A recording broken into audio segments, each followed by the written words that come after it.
من المكان اللي كان المفروض الملوك يعيشوا فيه للأبد خرجت جريمة هزت مصر القديمة، مش جريمة قتل ولا غزو، لكن جريمة فساد، جريمة ارتكبها الناس اللي المفروض بيحموا المقابر. والأغرب إنها اتسجلت بالتفصيل في واحدة من أقدم برديات التحقيق في التاريخ. النهاردة هنرجع لسنة 1110 قبل الميلاد علشان نكتشف واحدة من أخطر قضايا الفساد في مصر القديمة، وحكاية انتهت بشوية إعدامات لكنها سابت الفساد ياكل الدولة المصرية لسنين طويلة. ودي رحلتنا النهاردة مع رحلة صفا، هنفتح التحقيق مع أول جريمة فساد مرصودة في التاريخ وبردية اللصوص. استنونا واوعوا تروحوا في أي حتة.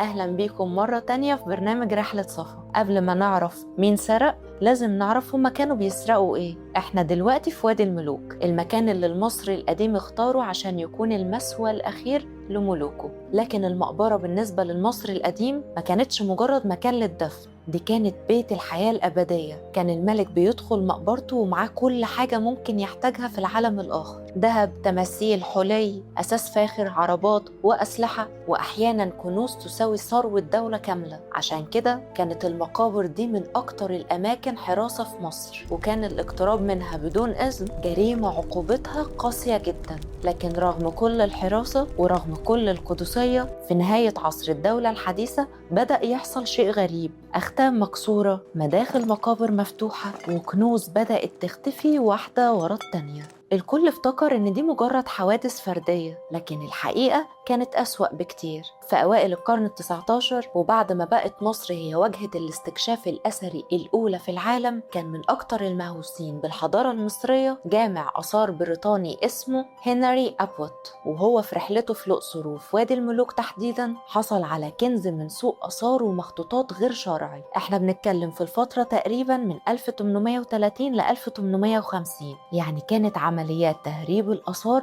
في أنشط أوقاتها. الكنز ده ما كانش تمثال ذهب ولا مجموعة مجوهرات، ولكنه كان بردية مهمة جدا اتسمت وقتها ببردية أبوت نسبة للراجل ده اللي سافر بيها من مصر لإنجلترا وباعها هناك في المتحف البريطاني، وبقت من أهم مقتنياته. وعشان نفهم أهمية البردية دي وأهمية اللي بتذكره، فهي كانت بترصد أول قضية فساد في التاريخ. لحدوته حصلت سنة 1110 قبل الميلاد، يعني قبل اكتشافها ب3000 سنة تقريبا. في الوقت ده كان بيحكم مصر الملك رمسيس التاسع في فترة ضعف للدولة المصرية، وكانت في ظواهر كتير بتدل على إننا في مقدمة لنهاية مجد الأجداد القديم. وكان ده واضح في كل المجالات تقريبا، يعني العمال والموظفين ما بيقبضوش رواتبهم، وزادت الرشاوي، وتفشى الفساد الإداري في كل مصالح الدولة، والفقر انتشر بشكل كبير ووصل للعمال والبنائين وحراس المقابر اللي هم من موظفي الدولة. ما بالك بقى بالناس العادية كان وضعهم إيه؟ في الوقت ده كانت العاصمة طيبة مقسومة إداريا لمنطقة شرقية عمدتها أو اللي بيحكمها راجل مهم جدا اسمه باصر،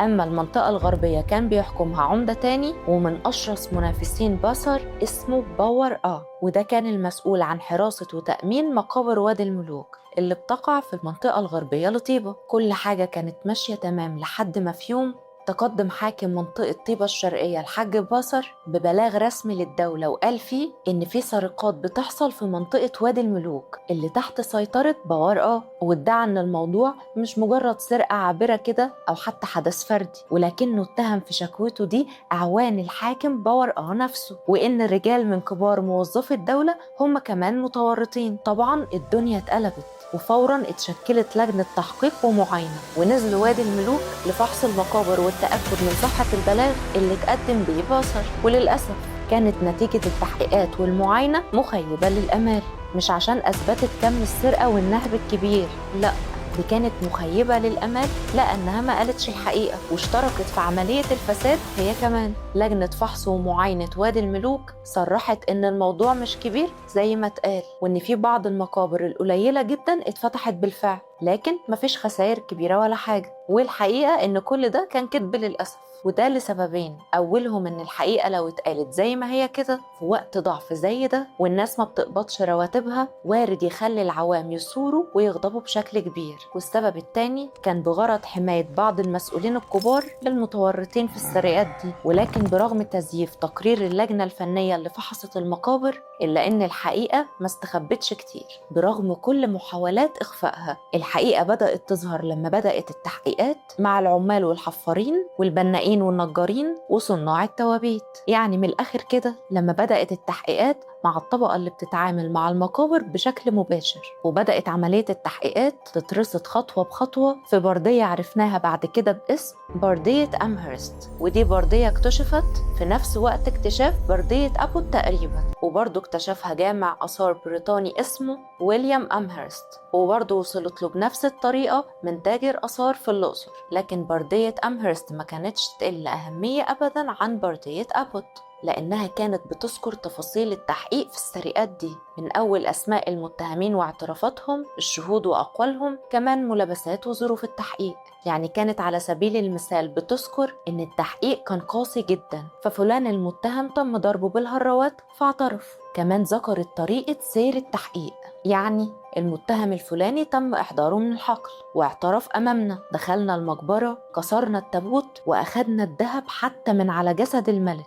ودقة اللي اتذكر في البرديات دي خلانا عارفين تفاصيل كتير جدا كلها صحيح خطيرة. إنما كانت أخطر حاجة اتقالت في التحقيقات دي أقوال المتهمين اللي فضحوا تورط مسؤولين كبار، ولكن برضو لم يتم ذكر أسمائهم. ويمكن أخطر شيء اتقال في التحقيقات دي على الإطلاق إن عمليات السرقة دي ما كانتش أبدا عمليات فردية، وإنما كانت عمليات منظمة لشبكة من العصابات الصغيرة متصلة ببعضها من خلال الحراس والحفارين ومسؤولي مقابر وادي الملوك. وكمان بتذكر إن هم عرفوا كده من أساليب التحقيق اللي كانت بتجبر المتهمين يوقعوا بعض ويعترفوا على بعض. ده غير ذكر التحقيقات إن هم كانوا بيقسموا الغنايم بينهم، جزء للمسؤولين اللي بيسهلوا دخولهم وخروجهم بالرشاوي، وجزء للعمال والمساعدين، والباقي بيروح لمسؤولين كبار تم التكتم على أسمائهم. طبعا الدولة المصرية تفاجئت بكم الكوارث دي اللي لو خرجت حقيقتها الكاملة للعامة هتعمل مشاكل كبيرة جدا، وهتكون دليل كبير على ضعف الدولة وبداية انهيارها الحقيقية. ولكن في النهاية نتيجة التحقيقات انتشرت بين الناس وسببت ربكة كبيرة جدا في أركان الدولة كلها، إن يكون المسؤولين عن حماية مقابر وادي الملوك نفسهم هم اللي بينهبوها وبالطريقة المهينة دي، أو زي ما بنقول بالبلدي حاميها حراميها. ده كان خبر صادم جدا، وخصوصا إن الناس يعني مش لاقية تاكل. علشان كده الدولة قررت تقفل التحقيقات، وعملوا محاكمة للعمال والمتورطين المباشرين، وفيهم اللي اتعدموا بأشكال مختلفة زي الغرق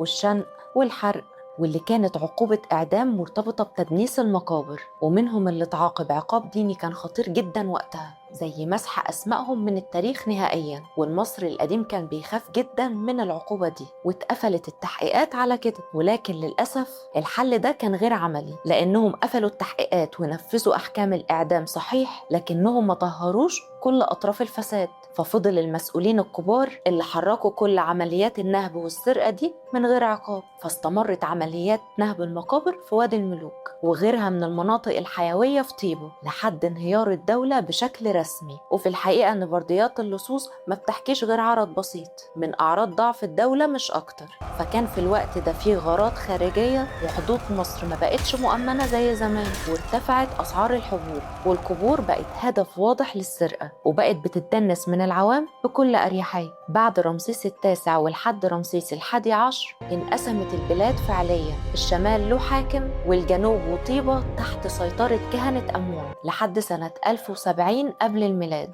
وبقت مصر ملهاش ملك واحد قوي، وإنما عدد من الحكام. الكهنة أصبح عندهم جيوش وبقوا ملوك، وبدأت بالفعل قبائل ليبية تدخل تحتل أجزاء من مصر، وانهارت أمجاد الماضي البعيد اللي الأجداد فضلوا يبنوها لمئات السنين. أهمية برديات اللصوص أبوت وأمهرست، وبرغم إنهم خرجوا من مصر بطريقة غير شرعية، لكنهم وضحوا لنا فترة كانت مهمة جدا من فترات عاشتها مصر، وتفاصيل أول قضية فساد أدت لانهيار الدولة، ووضحت لنا قد إيه ممكن الفساد وعدم محاكمة المخطئين ممكن يكون مقدمة لهدم دولة بحجم الدولة المصرية القديمة. ودلوقتي بعد ما عرفت عن أول قضية فساد مرصودة في التاريخ، أنت إيه رأيك؟ تفتكر لو التحقيقات في جرائم نهب وادي الملوك كانت أخدت مسارها الصحيح وتم تطهير الفساد بشكل كامل، كانت ممكن تكون النهاية مختلفة؟ تفتكر لو كان حصل واتقطعت كل أوجه الفساد كانت الدولة المصرية رجعت لأمجاد الأجداد مرة تانية؟ ما تنساش تقول لنا رأيك في الكومنت، واوعى تقفل الفيديو قبل اللايك وسبسكرايب عشان تسافر معانا في كل رحلة من رحلة صفا. أشوفكم على خير.